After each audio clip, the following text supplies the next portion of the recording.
Welcome back to my new video. आप देख रहे हैं कॉमर्स की।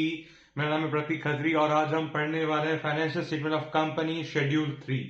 ये फाइनेंशियल स्टेटमेंट हमें क्लास 12th में सिखाया जाता है कि भाई कैसे कंपनी अपने फाइनेंशियल स्टेटमेंट को प्रिपेयर करती है और किस वे में प्रेजेंट करती है अपने शेयर होल्डर्स को, क्योंकि कंपनी की accounting as compare to sole proprietorship और पार्टनरशिप फर्म से काफी अलग होती है। सो फॉर्मेट भी पूरा अलग होता है। तो ये हम फॉर्मेट आज सीखने वाले हैं भाई कैसे कंपनी शेड्यूल 3 के हिसाब से कंपनी 2013 का जो है अपनी अकाउंटिंग करती है। देखते हैं कि भाई पहला क्या आ रहा है। भाई पहला आ रहा है हमारा इक्विटी एंड लायबिलिटी। देखो ये स्ट्रक्चर हमारा ऐसा है कि भाई मैंने ना मेरे पास ज्यादा लंबा बोर्ड था इसलिए मैंने बाजू में लिख दिया, पर एक्चुअली में पूरा लंबा होता है, पूरा स्ट्रेट होता है और ये वाला साइड भी इसके नीचे होता है।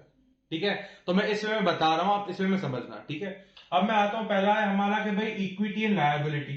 जैसा आपने देखा होगा कि भाई पार्टनरशिप फर्म से अकाउंटिंग होती थी, वैसे यहाँ पे भी हो रही है, बस यहाँ पे ना फॉर्मेट अलग है।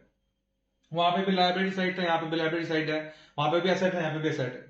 ठीक है, पर यहाँ पे क्या है, यहाँ पे ये पूरा लॉन्ग फॉर्म है, ये पूरा लॉन्ग फॉर्म है, पूरा वर्टिकल फॉर्म बनता है हमारा, ये वाला नीचे आ जाता है। ठीक है, अभी हम आगे देखते हैं। पहला वाला है इक्विटी एंड लायबिलिटी में आता है पहला शेयर होल्डर्स फंड। इसका मतलब क्या होता है, मालिक का पैसा। किसका पैसा, मालिक का पैसा। क्या इसमें मालिक एक ही होगा? नहीं, कंपनी है भाई, इसमें पूरी पब्लिक मालिक होगी। ठीक है, लॉजिकल बात है। तो ये है मालिक का पैसा, owner's fund, share holders fund. पहले उसके अंदर और बाइफिकेशन आते हैं शेयर कैपिटल। शेयर कैपिटल में कितना पैसा लगाया हुआ कंपनी के अंदर, वो कैपिटल। ठीक है, शेयर कैपिटल में क्या क्या आ सकता है भाई, आपके shares, preference share, equity share, ठीक है, सब शेयर कैपिटल में आएंगे। सबको पता होती है ये बात ऑलरेडी, क्या बताने की जरूरत भी नहीं है। आगे आता है reserves and surplus. Reserve and surplus में क्या क्या आता है कि भाई एक तो प्रॉफिट हो गया, दूसरा क्या मल्टीपल रिजर्व बना के रखते हैं बाजू में ताकि फ्यूचर में काम आ पाएंगे। इसमें यहाँ पे रिजर्व्स में और सरप्लस में वो आ जाएगा। और आगे क्या क्या आ सकता है कि भाई जैसे सिक्योरिटी प्रीमियम, कोई प्रीमियम चार्ज किया हमने, कुछ इशू की सिक्योरिटी, वो भी रिजर्व सरप्लस के अंदर आ जाता है, सबको पता ही वाली बात। आगे आते हैं नॉन करंट लायबिलिटी। मतलब क्या, लंबी लायबिलिटी। लंबी लायबिलिटी किसको हमें पे करना होता है उसको लायबिलिटी बोलते हैं, और ये long term non current liability है। ठीक है, उसमें भी बाइफिकेशन आ गए। पहला तो है भाई लॉन्ग टर्म बोरोइंग, उधारी ली हुई लॉन्ग टर्म के लिए, उधारी ली हुई लॉन्ग टर्म के लिए, लॉन्ग टर्म बोरोइंग। ठीक है, और देखो बाजू में मैं नंबर देते जा रहा हूं, बाजू में नंबर आते हैं 1 2 3। अच्छा, ये नंबर क्या दिखा रहे हैं, दिखा रहे शेड्यूल नंबर। सपोज आपने कुछ कैलकुलेशन की होगी रिजर्व सरप्लस लाने के लिए या फिर शेयर कैपिटल लाने के लिए, तो आपको कैलकुलेशन पे वो नंबर लिखना होगा और बाजू में वो नंबर आपको यहाँ पे नोट्स में भी लिखते जाना होगा, और इसी वे में हमेशा अकाउंटिंग होती है हमारी। इसके बाद आता है लॉन्ग टर्म प्रोविजन। अच्छा, लॉन्ग टर्म बोरिंग में मैंने क्या क्या बोला, क्या क्या आएगा, जैसे एग्जाम्पल बैंक लोन्स। एग्जाम्पल मैं बोलूंगा किसी से मैंने उधारी लिया, अनसिक्योर्ड लोन किसी से मैंने लिया लॉन्ग टर्म के लिए। एग्जाम्पल मैंने मेरे भाई से 5 करोड़ रुपए लिए थे 10 साल के लिए, अभी तो चुकाया नहीं है मैंने। इस वे में लॉन्ग टर्म बोरिंग इसको बोलते हैं। आगे आता है long term provision. Long term provision example में दे रहा हूं कि भाई लॉन्ग टर्म प्रोविजन क्या क्या हो सकता है कि भाई सपोज मेरा एक केस चल रहा है, मेरा एक केस चल रहा है, वो 5 साल तक चलने वाला है, ऐसा मैं अंदाजा लगा रहा हूं, और मेरे को केस हार सकता हूं, तो मेरे को 2 करोड़ रुपए किसी को पे करने पड़ेंगे वो केस हारने के ऊपर। और उसको बोलते हैं कि भाई मैंने 2 करोड़ पैसे बाजू में करके रखे हैं, एक प्रोविजन क्रिएट करके रखा है, ठीक है, कि मेरे को पे करने पड़ सकते हैं, और इसीलिए इसको मैं बोलता हूं कि भाई long term provision, long term provision. आगे आता है other long term liability. Example जैसे अदर लॉन्ग टर्म लायबिलिटी क्या क्या हो सकती है, जैसे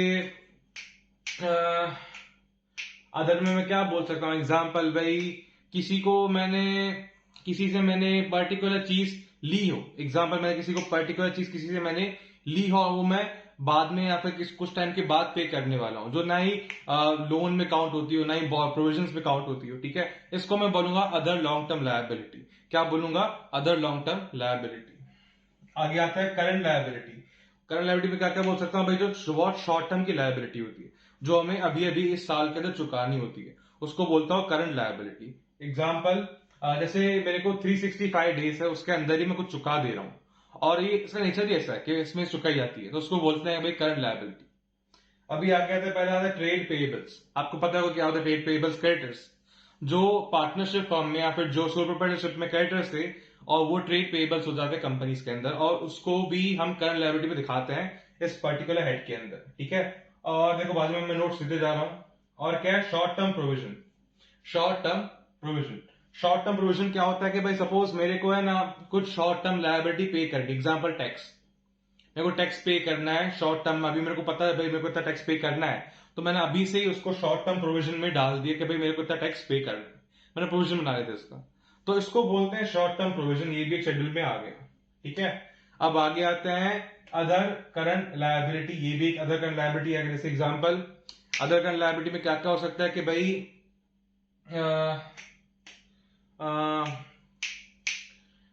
example overdraft, short term borrowing, overdraft, example cash credit है, एग्जाम्पल किसी से मैं शॉर्ट टर्म के लिए लोन ले लिया, उधारी ले लियो, वो भी बोल सकते हो। आगे आता है हमारा असेट्स। असेट्स में क्या क्या आता है कि भाई अभी सेकंड पूरा चालू हो गया, यहाँ पे खत्म होती है हमारा पूरा लायबिलिटी का हिस्सा, यहाँ पे उसको टैली करना होगा। अब आगे आता है हमारा असेट वाला हिस्सा, असेट वाला पार्ट। असेट वाले पार्ट में क्या क्या आएगा भाई, असेट में एक तो होगा non current assets. Non current assets में क्या क्या आएगा, पहला था फिक्स असेट, सबको पता है फिक्स असेट क्या होती है हमारी, कि भाई एक फिक्स असेट है हमारी। और जैसे एग्जांपल टेंजिबल असेट, टेंजिबल क्या क्या उसके अंदर आ सकता है, एग्जांपल मशीनरी, कार, फैन, मैं बोलूंगा हाउस। ठीक है, तो ये सारे के सारे फिक्स है, मैं ऐसा बोलूंगा वो फिक्स है। आगे आता है भाई इंटेंजिबल। इंटेंजिबल में क्या क्या क्या क्या आ सकता है कि भाई इंटेंजिबल में आ गया गुडविल, पेटेंट, एग्जाम्पल ट्रेडमार्क। ठीक है, सब हमारे इंटेंजिबल जो उसको हम टच नहीं कर पाते, ये भी हमारी फिक्स एसेट ही है लॉन्ग टर्म के लिए जो हमने क्रिएट की हुई थी। आगे आते हैं नॉन करंट इन्वेस्टमेंट्स। इसमें क्या क्या आ सकता है, जैसे आपने किसी किसी कंपनी में इन्वेस्ट किया, किसी कंपनी में आपने होल्डिंग, उसके होल्डिंग पार्टनर बन गए। ठीक है, आपकी वो सब्सिडियरी बन गई कंपनी। ठीक है, या तो आपने कुछ पर्टिकुलर नॉन करंट इन्वेस्टमेंट्स खरीदी हो। ठीक है, एग्जांपल मैं बोलूंगा कि भाई फिक्स डिपॉजिट, वो भी नॉन करंट इन्वेस्टमेंट में आता है।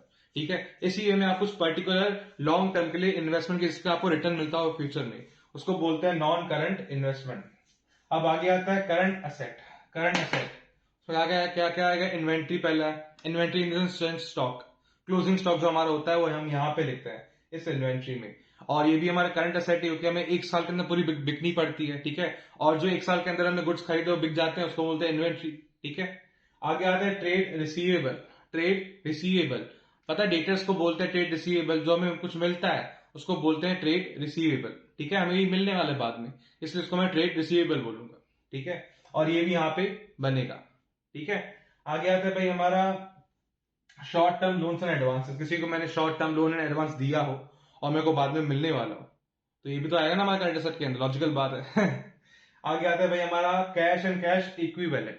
मतलब जैसे जैसे कैश है, बैंक है, कैश इन हैंड, बैंक में जो पैसे पड़े वो सब लिक्विड है, और इसलिए वो कैश एंड कैश इक्विवेलेंट में आते हैं। एग्जाम्पल चेक भी तो मेरे पास पड़ा है, फॉर एग्जाम्पल मेरे को किसी ने चेक दिया, मैंने कभी डिपॉजिट किया नहीं है, वो भी मेरा क्या है, कैश एंड कैश इक्विवेलेंट है। मेरे पास एक ड्राफ्ट पड़ा है, डिमांड ड्राफ्ट पड़ा है। ठीक है, और वो भी मेरा कैश हो गया क्योंकि मैंने डायरेक्ट डिपॉजिट किया नहीं है बैंक के अंदर, पर फिर मेरे पास हाथ में तो है ना, उसको अभी भी डिपॉजिट कर सकता हूं, तो ये भी मेरा कैश एंड कैश इक्विवेलेंट हो गया।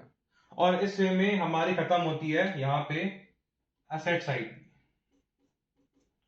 और इन सभी इन्वेस्टमेंट्स को, इन सभी चीजों को अगर हम एक साथ लेके आएंगे तो इसको बोलते हैं शेड्यूल 3 के हिसाब से फॉर्मेट बना हुआ कंपनीज एक्ट का, और इसी वे में हम कंपनीज के अकाउंट्स को मेंशन करते हैं। अगर आपको वीडियो अच्छा लगे तो प्लीज लाइक करें, सब्सक्राइब करें, thank you so much for watching my video.